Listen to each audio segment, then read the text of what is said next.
Welcome back नाजरीन। हम बात कर रहे हैं कराची के अंदर पेट्रोल पंप्स मालिकान ने फ़ैसला कर लिया है कि जी जो 0.5% टैक्स जो है वो लगाया गया, उसके हवाले से अब पेट्रोल पंप्स बंद कर दिए जाएंगे।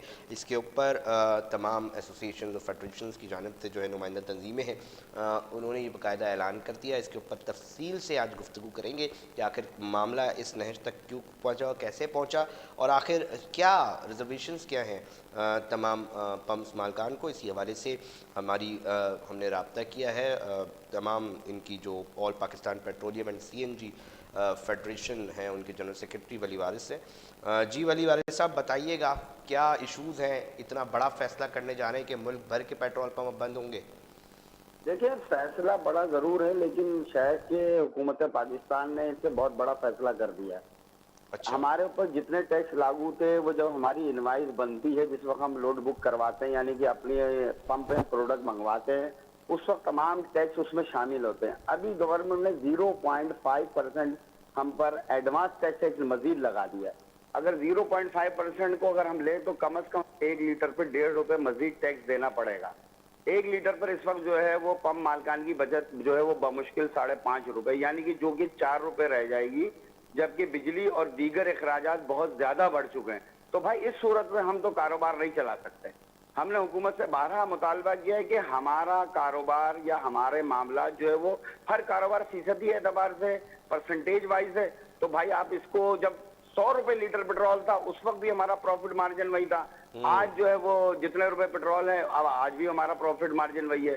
300 रुपए अगर कल को पेट्रोल हो जाए या 200, ये हमारा प्रॉफिट मार्जिन वही है। तो हमारा एक मुतालबा ये भी है सबसे बड़ा कि भाई इसको जो है वो परसेंटेज वाइज कर दिया जाए, कम से कम 10 से 15% किया जाए।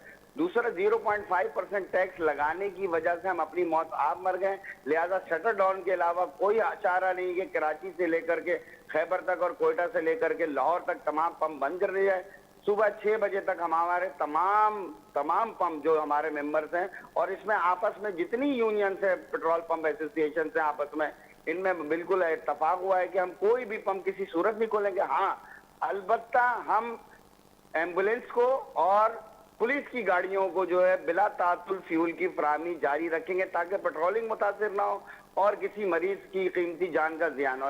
सिर्फ एम्बुलेंस और पुलिस मोबाइल इससे मुस्तस्ना, बाकी हम किसी को फ्यूल किसी किस्म का नहीं देंगे, चाहे वो पेट्रोल हो, डीजल हो या CNG हो। जी अच्छा, मैं ये भी जानना चाहूँगा वली वारिस साहब, क्योंकि देखिए ना, एक मामला ये है कि इसके अंदर संगीन नौयत मुझे इस तरह लग रही है कि अगर मिसाल के तौर पे इसके ऊपर मुज़ाकरात हो रहे हैं तो मामला कहाँ जाकर अटक रहा है? कि अभी भी हमारे पास इतलात आ रही हैं कि अभी भी जो है वो बैठकें हुकूमत के साथ लगी हुई हैं, मगर मुज़ाकरात कामयाब नहीं हो पा रहे। देखिए, हुकूमत से हमारे एक नहीं 2-3 दफा मुज़ाकरात हुए हैं। PPDA के चेयरमैन अब्दुल समी खान साहब ने मुज़ाकरात किए, लेकिन वो मुज़ाकरात नाकाम हो गए। जब नाकाम हो गए तो फिर जाकर के हुकूमत क्या कह रही है? हुकूमत से कहाँ बात नहीं बन पा रही, कहाँ इख्तलाफ आ रहा है थोड़ा सा? क्योंकि एक होता है ना कि थोड़ी हमारी मान ले, थोड़ी अपनी सुना ले। हाँ, बिल्कुल ऐसा ही तो हुकूमत कह रही नहीं जी, ये advance income tax, advance tax जो है वो किसी सूरत नहीं हटाएगा। हमने कहा ये हम पर लागू होता ही नहीं है 0.5%। आप पहले ही हमसे हर किस्म का टैक्स ले रहे हो, फिर 0.5% करके आप हमारे प्रॉफिट मार्जिन को कम कर रहे हो, जो कि 5.5 रुपए। मैं क्लियर कट बात कर रहा हूँ कि 5.5 रुपए एक पंप वाले का प्रॉफिट मार्जिन है या एक डीलर का मार्जिन है। हुकूमत अपने 70-80 रुपए जो कमा रही है 3 लीटर, उसमें से क्यों नहीं कट डाउन करती है?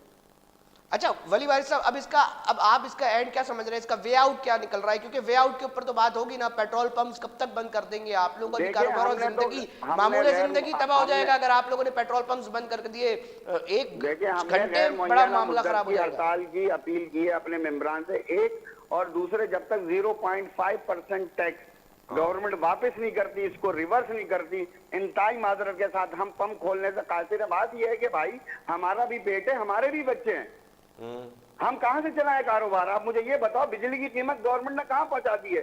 अब हमारे लिए मुमकिन ही नहीं है कि हम इन पैसों में जो है वो इतने कम प्रॉफिट मार्जिन में जो है वो काम कर सकें। तो जब आप हमारे ऊपर इतने ज्यादा अखराजात लागू कर दोगे, बिजली भी बढ़ा दोगे और हर चीज बढ़ा दोगे, सरकार कहती है ना, फिर हम सरकार कैसे चलाएं? देखिए ना, फिर वो सरकार कहती है हम सरकार कैसे चलाएंगे, टैक्स नहीं लगाएंगे तो? सरकार अपनी अयाशियां छोड़ दे तो इंशाअल्लाह ताला जो है इतने ज्यादा टैक्स लगाने की जरूरत नहीं पड़ेगी। अच्छा, मैं एक और भी चीज़, मुझे क्योंकि खदशा ये जाहिर हो रहा है, क्योंकि यकीनी तौर पे अगर मामला किसी इस तरह नहीं निकलते और इसको लागू कर दिया जाता है और फिर कुछ ना कुछ करके आप भी खोल लेते हैं, पंप मंजूर कर लेते हैं, तो फिर एक मसला मुझे ये, क्योंकि फिर मिलावट शुरू हो जाती है, फिर चोर दरवाजे की तरफ जो है बिल्कुल वो बिल्कुल, देखिए देखिए चला जाएगा। आपकी फिर बात एक तो की। स्मगलिंग के खिलाफ वैसे ही शोर शराबा डला हुआ है कि जनाब इसके ऊपर, मगर अगर आप लोग इस तरह करेंगे भी अपना प्रॉफिट मार्जिन निकालने के लिए, तो शिकायतें तो अभी भी आती हैं ना, तो वो फिर बिल्कुल कहाँ सही है। जाएंगे? देखिए मैं आपको बताऊं, आपका जो खर्चा है वो बिल्कुल दुरुस्त है। और जब लोगों के खराजात नहीं निकलेंगे तो 100 में से 100 लोग लेंगे, 100 में से 10 लोग कम से कम या तो अपना तौल कम करेंगे, अपनी कैलिब्रेशन आउट करेंगे। यानी 1 लीटर में अगर 1000 ml है तो वो 990 ml या 950 ml पे अपने कांटे को सेट कर देगा। पहली चीज ये आएगी कि आप जब किसी पंप से 10 लीटर पेट्रोल डलवाएंगे तो आपको 9.5 मिलेगा, और इस चोरी पर मजबूर करने वाली गवर्नमेंट ऑफ पाकिस्तान होगी, पहली बात। दूसरी बात, या तो फिर ये है कि जो स्मगल शुदा पेट्रोल ईरान से आता है वो लोग मिक्स करना शुरू कर देंगे, जिसकी एसोसिएशन की तरफ से सख्ती से पाबंदी है। देखिए ओगरा भी पैमाना चेक करती है, वेट एंड मेजरमेंट भी हर पंप का पैमाना चेक करती है, और एसोसिएशन की तरफ से भी सख्ती है कि किसी सूरत कैलिब्रेशन आउट नहीं हो। 1 लीटर का मतलब 1 लीटर हो, जहां लकीर है बिल्कुल वहां तक पेट्रोल डीजल आना चाहिए। लेकिन बात यह है कि मुझे नहीं समझ आ रहा कि इंडस्ट्री बंद हो रही है, टेक्सटाइल बंद हो रही है, सीएनजी इंडस्ट्री गवर्नमेंट ने तबाह कर दी, बर्बाद कर दी।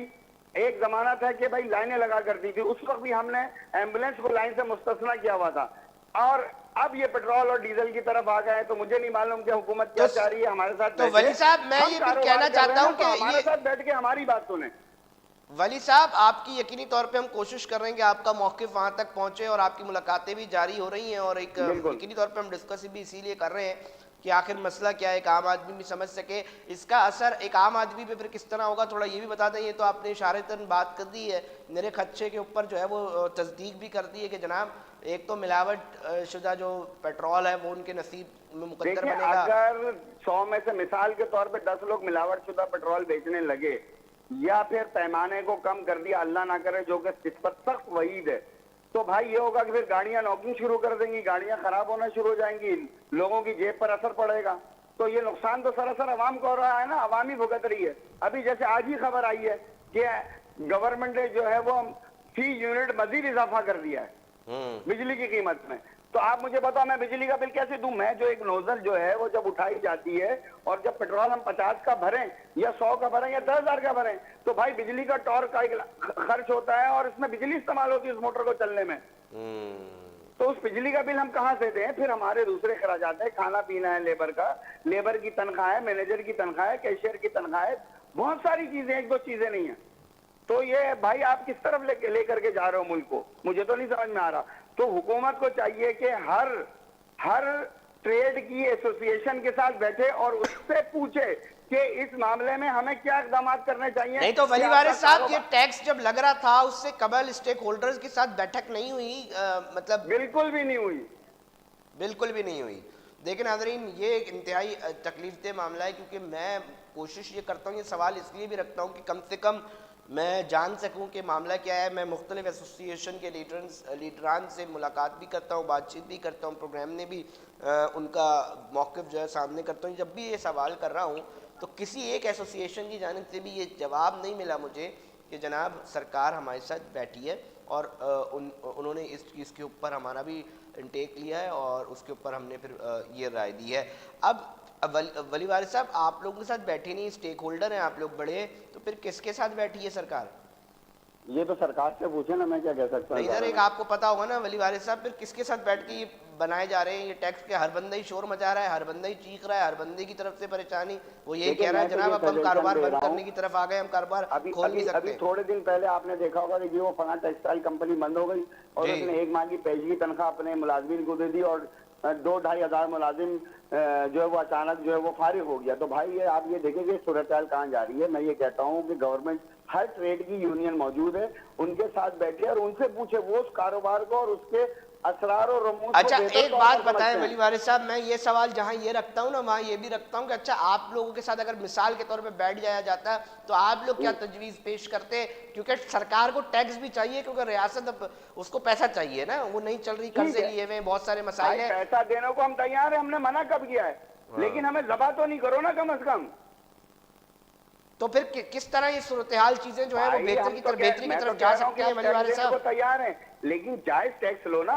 आप मेरा बिजली का बिल जो है वो 40 रुपए से बढ़ा के इस वक्त 150 रुपए पे ले गए, समझाने के लिए कह रहा हूँ। यानी हाँ। तकरीबन इतना फर्क आया, जो बिल 40% था वो 150% हो चुका है इस वक्त। ठीक हाँ। हो गया। आपने हर चीज की कीमत बढ़ा दी है, और फिर जाहिर सी बात है जब कीमत हर चीज की बढ़ी तो क्या मुझे अपने मुलाजमीन की तनख्वाह नहीं बढ़ानी पड़ेगी? बिल्कुल बढ़ानी पड़ेगी। जब मैं मुलाजमीन की तनख्वाह भी बढ़ा रहा हूँ, बिजली का बिल भी बढ़ रहा है मेरा, और दीगर अखराजात भी बढ़ रहे हैं, हर चीज बढ़ रही है, मेरा हर चीज का खर्चा बढ़ गया। बहुत सारे खर्चे अगर पेट्रोल पंप या सीएनजी स्टेशन है तो उस पर एक दो खर्चे नहीं, गार्ड है, गार्ड की तनख्वाह है, बिल्कुल ऐसा ही है। दिमाग है, खाना पीना बहुत कुछ है, केमिकल आता है, कूलिंग टावर में डलता है, बहुत सारी चीजें। तो मेरे भाई मैं कहाँ खड़ा हूँ मुझे ये बताओ। फिर क्या करेंगे आप लोग? पेट्रोल पंप्स मालकान फिर क्या करेंगे वली वारिस साहब, अगर हुकूमत नहीं सुनती, हुकूमत कहती है भाई हमें तो पैसा चाहिए? मैं तो कहता भाई देखिए मैं तो ये कह रहा हूँ कि मैं देने को तैयार हूँ, लेकिन मुझसे जायज टैक्स लो ना। मैं तो सिर्फ ये कह रहा हूँ मुझे ज़बान नहीं करो भाई। वो जायज टैक्स आप लोगों के मुताबिक क्या है वली वारिस साहब? भाई ये 0.5% जो टैक्स लगा है, ये इसको फौरी तौर पे खत्म किया जाए, और हुकूमत चाहे तो इसको बआसानी बर्दाश्त कर सकती है। मैं तो कह रहा हूँ कि आप अगर कैलकुलेशन करें तो इस वक्त भी 1 लीटर पर कितनी लीवी है जरा ये देखें, 1 लीटर के ऊपर कितना टैक्स है, तो गवर्नमेंट के खजाने में माशाअल्लाह से कितना पैसा जा रहा है।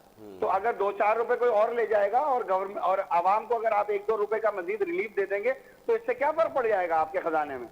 अच्छा, एक और बात भी मुझे बताइएगा, मैं जानना चाहूंगा कि मिसाल के तौर पर ये टैक्स रहता है, लागू रहता है, नहीं हटता, तो पेट्रोल पंप्स मालकान किस लेवल पर बंद होने की तरफ चांसेस हैं कि जी इतने फीसद पेट्रोल पंप मालकान अपने जो काम है ये बंद कर देंगे? इसका जवाब आपके पास पहले से मौजूद है। जैसे पूरे सिंध में की बात करूंगा, फिलहाल कराची और सिंध की, पाकिस्तान लेवल की नहीं, कि सीएनजी स्टेशन जिस तेजी से बंद हुए हैं, जिस तरह से सीएनजी स्टेशन जिस तेजी से 678 सीएनजी स्टेशन सिंध में एग्जिस्ट करते थे, और इस वक्त 200 से कम चल रहे हैं। यानी कि वो सारे सीएनजी स्टेशन बंद हो गए, और जब बंद हो गए तो उसको मुलाजिम बेरोजगार हो गए। एक सीएनजी स्टेशन पर कम से कम 25 लोग मुलाजिम होते हैं, कम से कम ये फिगर दे रहा हूं। तो यानी 25 लोगों का चूल्हा आपने बंद कर दिया, और जो मैंने फिगर दिया जरा उसको 25 से कैलकुलेट करें, देखिए कितना खानदानों का नुकसान हो गया। फिर उसके अलावा ट्रांसपोर्ट है, फिर सीएनजी स्टेशन को जो चीजें मुहैया करने वाले लोग थे उन सबका नुकसान हुआ, बहुत सारों का कारोबार खराब हुआ। तो भाई यही होगा, फिर इमारतें बन जाएंगी इन पंप के ऊपर, और कुछ नहीं होगा। और फिर बात यह है कि आपने रियल एस्टेट इंडस्ट्री पे भी अभी इतना ज्यादा टैक्स लगा दिया है कि इमारत भी यही रो रहे हैं। बिल्कुल ऐसा ही आपने बहुत बड़ी बेवकूफी की है। हालांकि आपकी रियल एस्टेट इंडस्ट्री आपको सबसे ज्यादा टैक्स देती थी, आप बिग सेल बिग प्रॉफिट पे चले, आपने 7-8 टैक्स उसके ऊपर लगा दिए। तो आप मुझे ये बताएं कि भाई बाइंग परचेजिंग बिल्कुल खत्म है इस वक्त मार्केट से। जब बाइंग परचेजिंग खत्म है तो आपको क्या टैक्स मिलेगा? भाई अगर आप 10 रुपए टैक्स लगाएंगे तो आप 1000 चीज बेच देंगे, तो आपके पास टैक्स के रेवेन्यू भी जनरेट होगा ज्यादा, और आप टैक्स बढ़ा देंगे तो टोटल 10 बाइंग सेलिंग होगी, तो आपके पास 100 रुपए आएगा। बिग सेल बिग प्रॉफिट की मार्केटिंग इतनी सी नहीं पता आपको। अब क्या कह सकते हैं आप? इस पे चाहिए हुकूमत बैठे और गौर करे कि हम कर क्या रहे हैं। हम जब टैक्स बढ़ाएंगे तो हमारे पास रेवेन्यू कम हो जाएगा, आज जब टैक्स कम करोगे तो बाइंग सेलिंग बहुत ज्यादा बढ़ जाएगी, तो टैक्स का रेवेन्यू आपके पास ऑटोमेटिक उसका हजम बढ़ेगा, आपके पास ज्यादा टैक्स आएगा। ज़्यादा टैक्स आएगा। बहुत शुक्रिया वली वारिस साहब, हमें तफसील से अपना मौक़िफ़ पेश कर रहे थे और बता रहे थे कि जी सूरत हाल अगर नहीं होती, काबू नहीं होती, तो हम पेट्रोल पंप्स जो हैं वो बंद रखने पर ही मजबूर रहेंगे। मैंने एक सवाल रखा इसीलिए कि अगर नहीं होता, लागू रहता है टैक्स और देना पड़ता है, तो फिर जिस तरफ मुझे खदशा हो रहा है ना कि चोर दरवाजे की तरफ रुख किया जाता है, तो उसी तरफ रुख किया जा रहा है। मैं अपने प्रोग्राम में जो इसके अंदर उसके बाद निकलने वाली जो इश्यूज बनेंगे ना, उसके ऊपर मैं ज़रूर बात कर रहा हूँ कि जनाब अगर नहीं होता तो फिर क्या होता है। तो उसके अंदर हॉरिबल चीज़ें आ रही हैं। बस रहम की दुआ जो है वो कर सकते हैं नाजरीन, और वही कर रहे हैं कि जो डे बाय डे सिचुएशन मुश्किल में बनती जा रही है उसमें कुछ बेहतरी आ सके। प्रोग्राम में वक्त हुआ एक ब्रेक का, ब्रेक पे जा रहे हैं। फिर एक अहम स्टोरी है कराची से रिलेटेड, रक्षा गैंग की,